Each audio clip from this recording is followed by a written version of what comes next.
Bonjour à tous. Aujourd'hui, je vais vous raconter l'histoire des gros cailloux.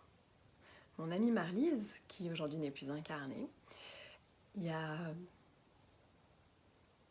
pas mal d'années déjà, un jour, retraversait une période de sa vie dans laquelle c'était un petit peu compliqué, et puis elle repassait de nouveau par des difficultés qu'elle connaissait, qui se représentaient sur sa route.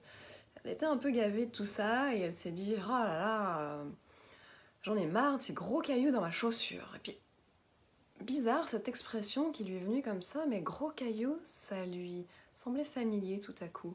Et elle s'est souvenue de cette histoire de quand elle était petite. Enfant, elle adorait aider son père au jardin.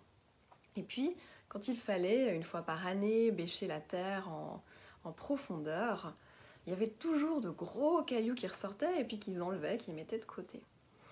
Et un jour, Marlise a dit à son père « Mais enfin, papa, je ne comprends pas, à chaque année, on sort ces gros cailloux de la terre, et puis chaque année, il y en a des nouveaux qui sont là, mais comment c'est possible ?» Et son papa lui a dit « Bah, tu sais, ma chérie, ces gros cailloux, ils remontent de la terre, et en fait, ils permettent à la terre de respirer. Et puis, après, on les met de côté, et puis tu vois, c'est joli, on peut les mettre au jardin, on peut en faire des jolis arrangements, mais c'est important qu'il y ait ces gros cailloux qui remontent dans la terre. » Et Marlise, tout à coup, a fait cette parabole. Elle s'est dit, mais c'est bien sûr, c'est pareil dans la vie. Régulièrement, on a des gros cailloux qui remontent. Et alors, on a le choix ensuite.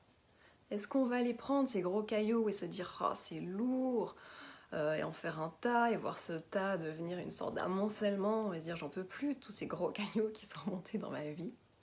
Ou est-ce qu'on va se saisir de l'occasion pour récolter ces gros cailloux, et puis les placer dans notre jardin intérieur afin d'en faire des dessins, des arrangements.